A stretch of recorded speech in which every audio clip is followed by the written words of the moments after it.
Good evening. Welcome to your City Commission special meeting. Please turn off or silence all cell phones during the meeting.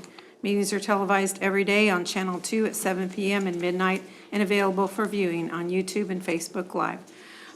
We will open the special meeting. I need to have a motion to... I motion to open the special meeting. Second. It's been moved and seconded. Please begin voting. Commissioner Preisinger. Aye. Aye. Aye. Aye. Okay, Mr. Kramer. I do have to open a public hearing too. Yes. Yeah, you have to open a public hearing too. Madam Okay. Mayor, I move that we open a public hearing. Second. It's been moved and seconded. Please begin voting. Commissioner Wilson. Aye. Aye. Aye. Aye.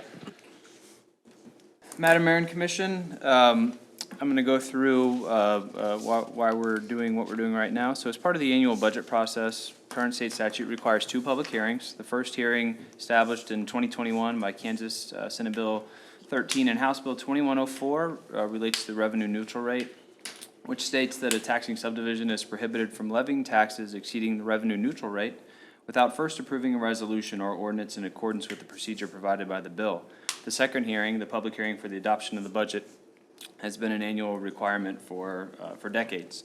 For the 2022 operating budget, the city did hold both public hearings. The revenue neutral rate hearing, the one we're addressing first today, was held at the August 24th City Commission meeting. Notification for the hearing was done through the Leavenworth Times. The agenda is published the week prior on the city's website. Hearings were held, open to the public. They were streamed and televised and remain available on the city's website today. However, as staff worked with the new legislation, we worked on the requirements in the state budget forms and the requirements for public hearings. There may be question as to whether a new part of the notification was met, and that would be the requirement that it be published on the city's website 10 days before the hearing. Normally we do that with the Leavenworth Times, which we did, but maybe some question as to whether we got that same notification on the website. So we wanted to make sure, out of an abundance of caution, that the item is back before the commission, and because we're electing to hold the R&R hearing again, the budget hearing must also be held again, so that would be the second item on tonight.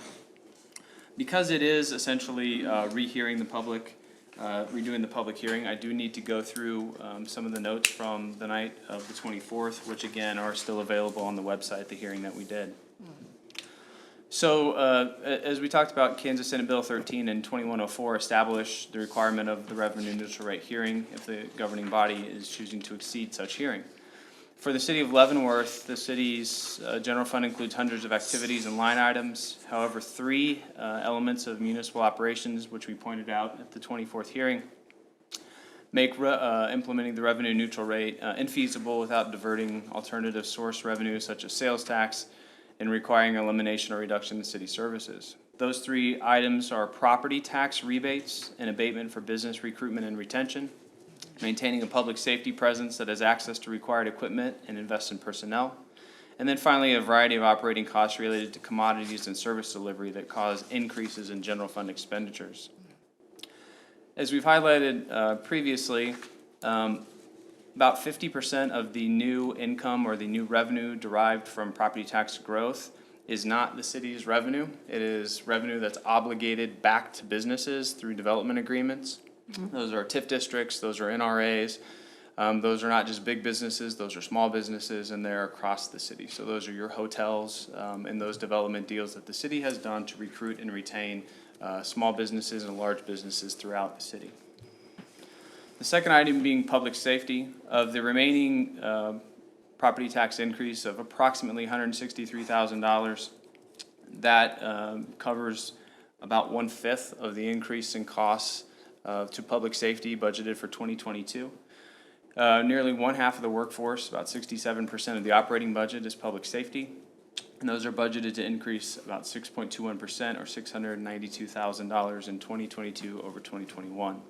Those are primarily related to salary and benefits, commodities to run those departments, technology and equipment.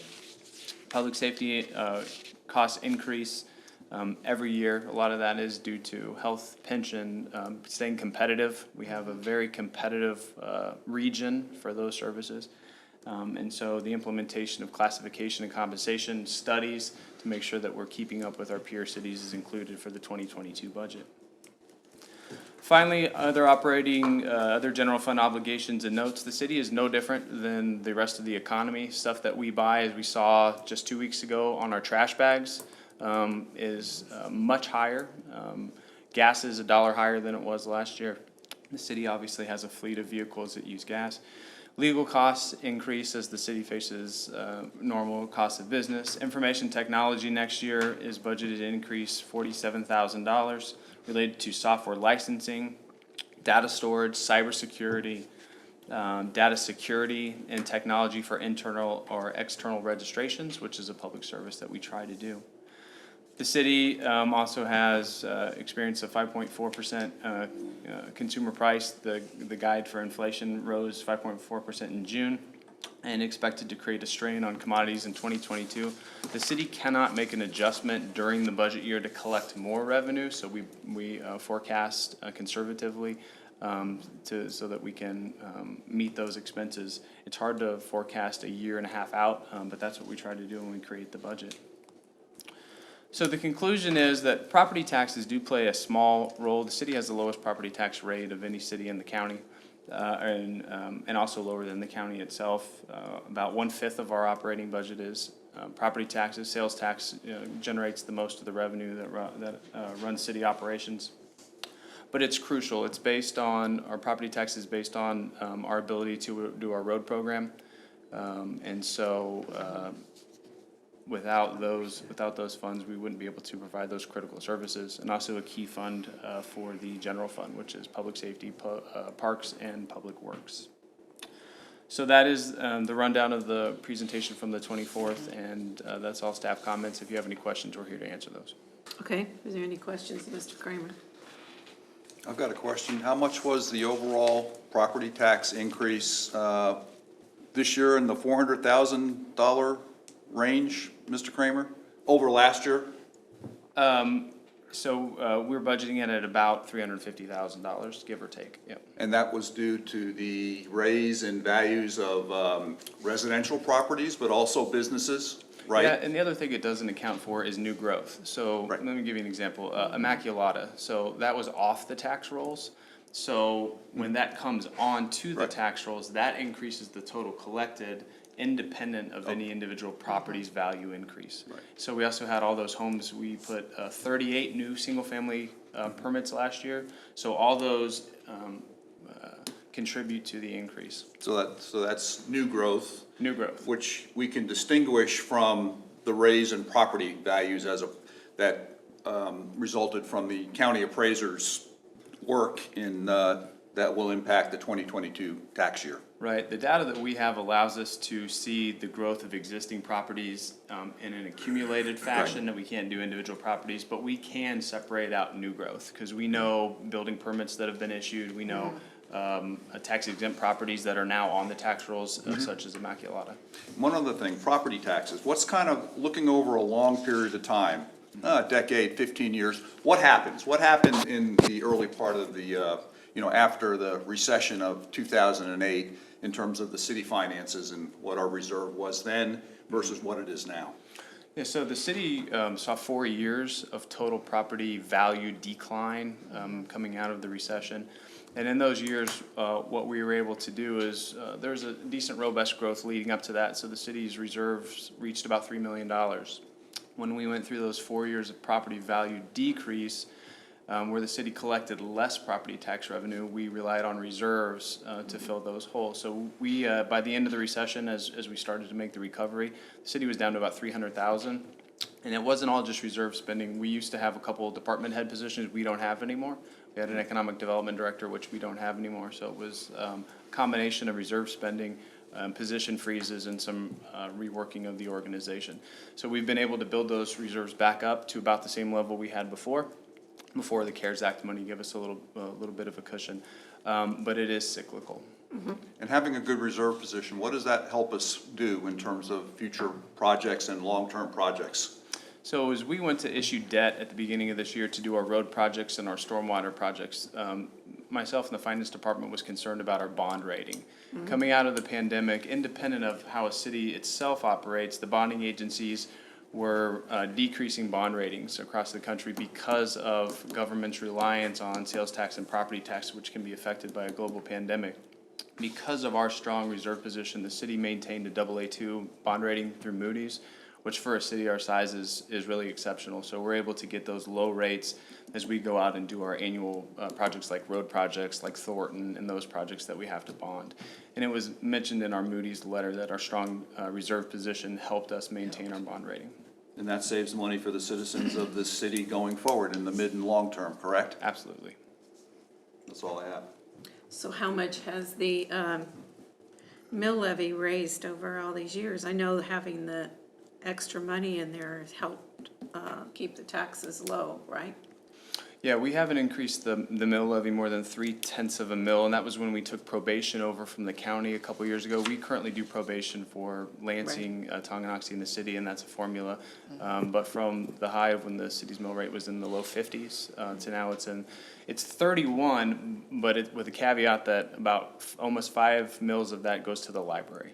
Right. So city-supported mills is actually 26 and change, which if you take out the library, it's by far the lowest Absolutely. taxing entity in the county. And we did in fact have a 0.66 mil reduction for the 2022 budget, correct? Yes, sir. And we've held rates, no increase in rates for sanitary sewer or trash. Correct. Madam Mayor? Yes, A couple sir. other questions. Our mill rate's at about 26.5, which is about not quite half what it was 6-7 years ago when we the commission put it on the ballot to lower the mill rate by over 40% from 51 down to 31 approximately, including the library. And we've held at that. We did it at 0.3 tenths of a mil, but we're dropping it 0.6.5 now. But a couple things that, let's say, that happened last year. One, when what many of us refer to as the annex, the junior high annex over on Walnut Street burned, and also we had the big house on 8th and Kiowa that burned. We had to demo those at a heck of a cost. I think between the two is probably $100,000 or more that had to be done. And you know, those are things that you can't budget for. You just have to pay. Is that correct? Yeah, and those are 120,000 combined. The single biggest unbudgeted expense last year was if you'll remember, the severe cold snap in Texas and the astronomical natural gas prices. The city received a bill of $171,000 for our gas service in February.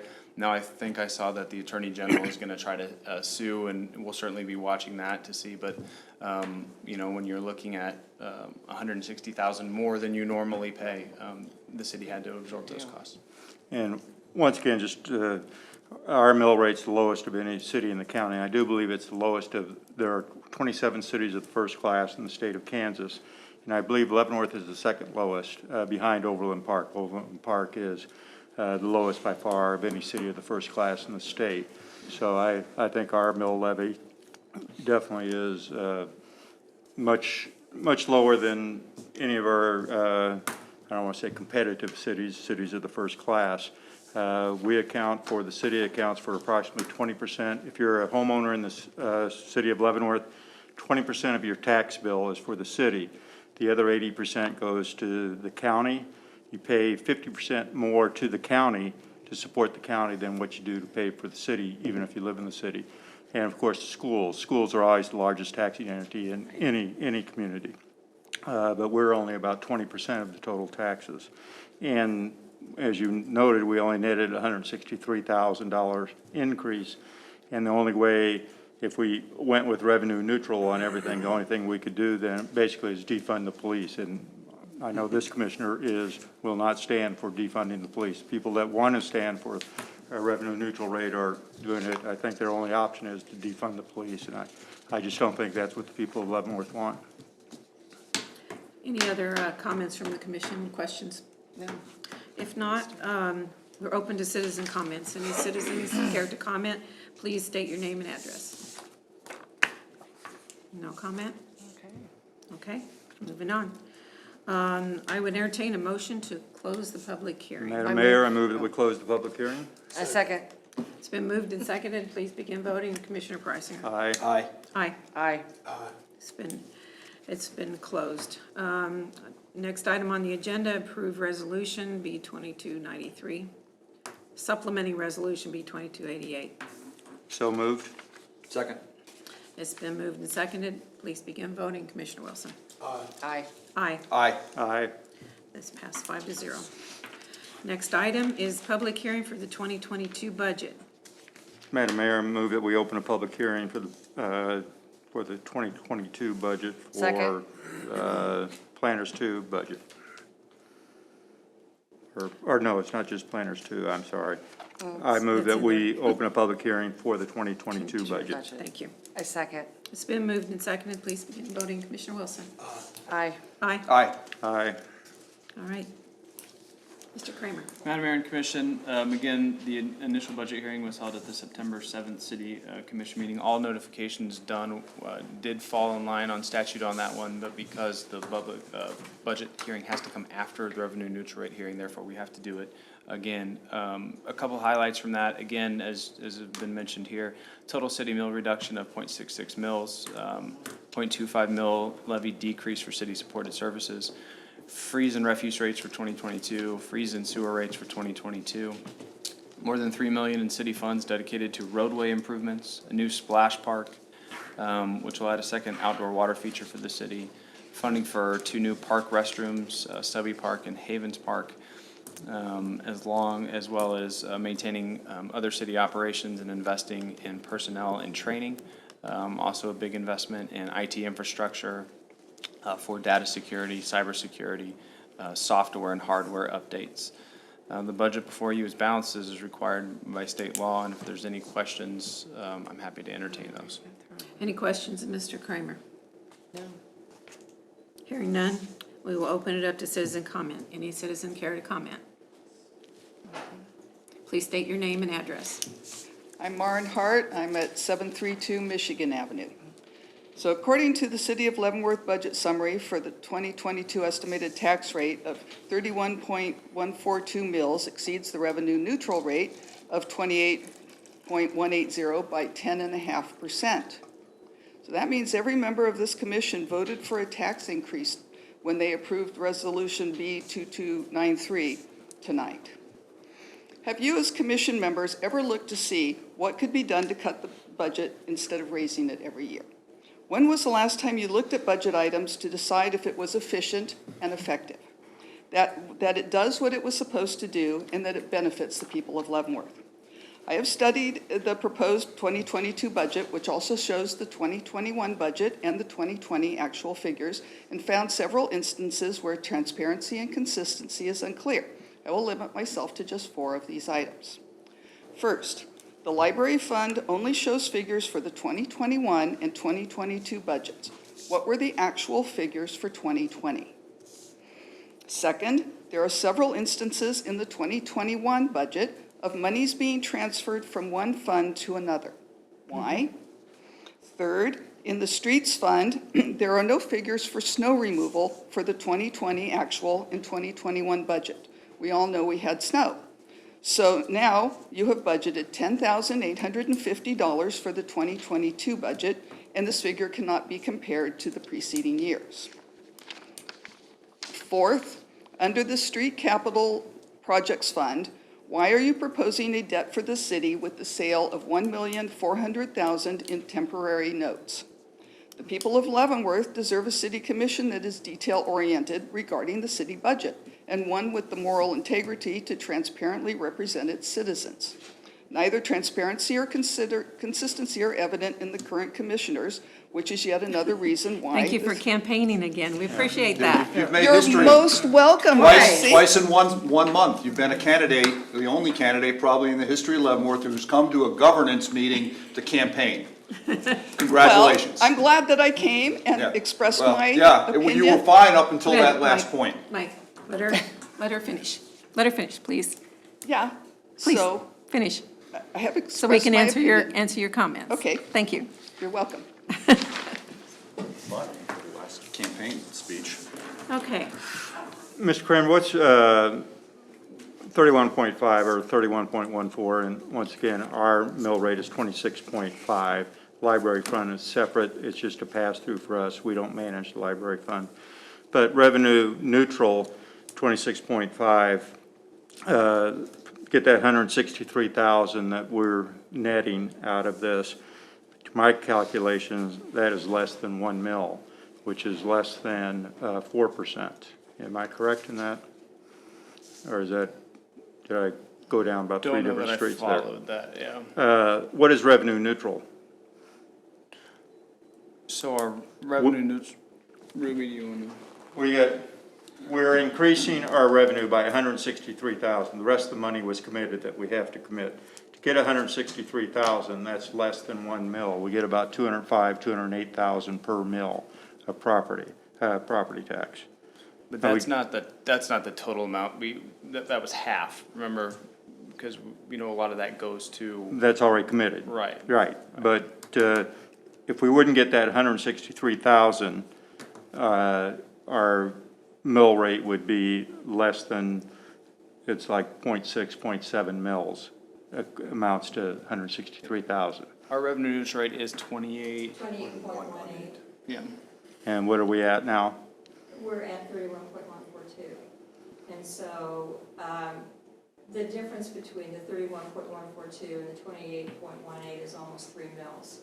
And if you take the 3 mils times the 243,000, that's about 700. But the 31 point, if we take out the library at 4.5 approximately, Yes, our city portion of the mill rate is 26.5. correct. And what's revenue neutral on? 28.18. Okay, so it's not, it's that part, so, because once again, the library rate, and they set their own, we just manage, their money comes through us, but they are their own, if you will, taxing authority. Yeah, it's 3.75 by statute plus the employee benefits fund. Yeah, that's theirs, that, we don't set, that's Right. statute, okay, thank you.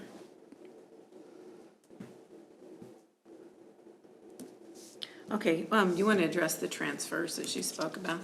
So transfers are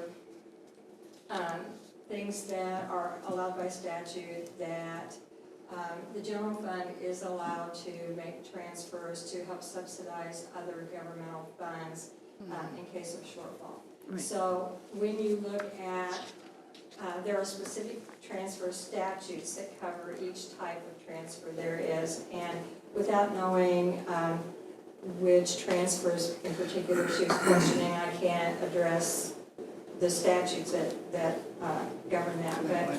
Maybe she could come and visit you and look those, we could look those up if she wishes to.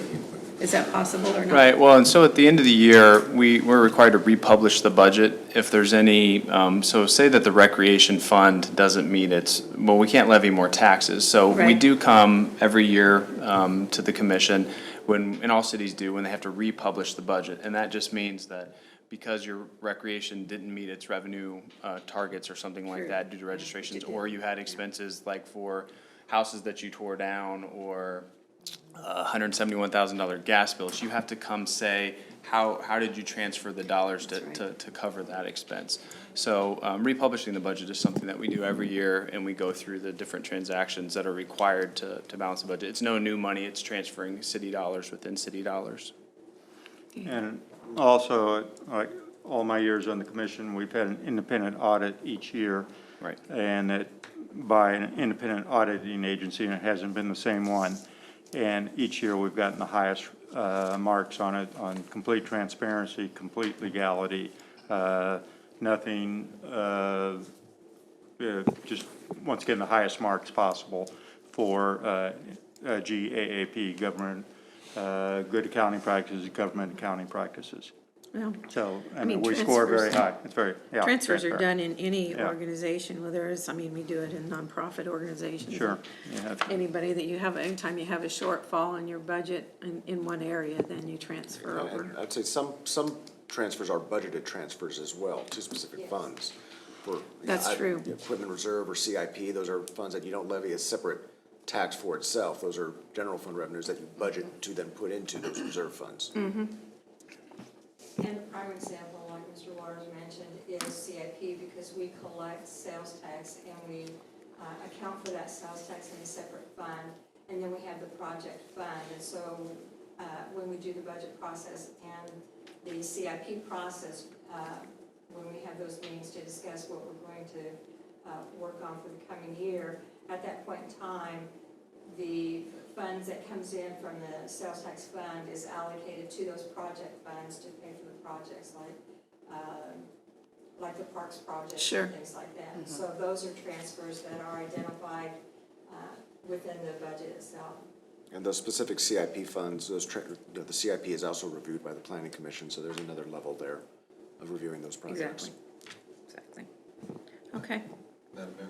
Yes, sir. There was Ms. Hart talked about something with respect to snow removal or snow operations. Was that, can you comment on that, Ms. I can Saul? comment on that. We usually, that's paid for from the street operating fund. And with our new public works director, he wanted to have that identified separately. So in the past, it was paid for from the professional services or contractual services line. And in the 2022 budget, he would have preferred to have that. And so, and it's an allowable thing to do. So we just Sure. set up a line to track that separately. Okay. I have one more point. Yes, sir. Mr. Kramer, I know that for a number of years, probably decades, we've gotten, the staff, the city staff has gotten recognition for meeting a certain standard, I think in terms of governmental finance. And I think, was it 2020 that the city was awarded some type of an award from a governmental financial organization for its finance operations and budget? Yeah, we, for about 20 years, we've gotten the GFOA's, a Distinguished Audit Award, the CAFR, the Consolidated Annual Financial Report, and then we've just recently made changes in the last couple of years with our new finance director. Well, new at the time we did it to get the GFOA Budget Award, so we've also started to receive the GFOA Budget Award as of the last 3 years, 2 years? 3 years? 3 years, I know yeah. it was last year, but okay, so for more than 1 year? Yep. Thank you. Okay. Any other comments or anything regarding this topic? If not, I would entertain a motion to close the public hearing. So moved. Second. It's been moved and seconded. Please begin voting. Commissioner Wilson? Aye. Aye. Aye. Aye. 5-0, thank you. Next item, approve resolution B 2294, approving the 2022 housing budget for Trent's, for Planners 2. Second. Did you make the motion? Or so moved? I Second. just read the Okay. statement. All right. So moved and Okay. second. Please begin voting. Commissioner Pricing? Aye. Aye. Aye. Aye. Thank you. Next item, approve the 2022 operating budget. Madam Mayor, I move that we approve the 2022 operating budget as presented. Second. It's been moved and seconded. Please begin voting. Commissioner Wilson? Aye. Aye. Aye. Aye. All right. If there are no other items, I would entertain a motion to adjourn. So moved. Second. It's been moved and seconded. Please begin voting. Commissioner Priceinger? Aye. Aye. Aye. Aye. We are adjourned. Thank you.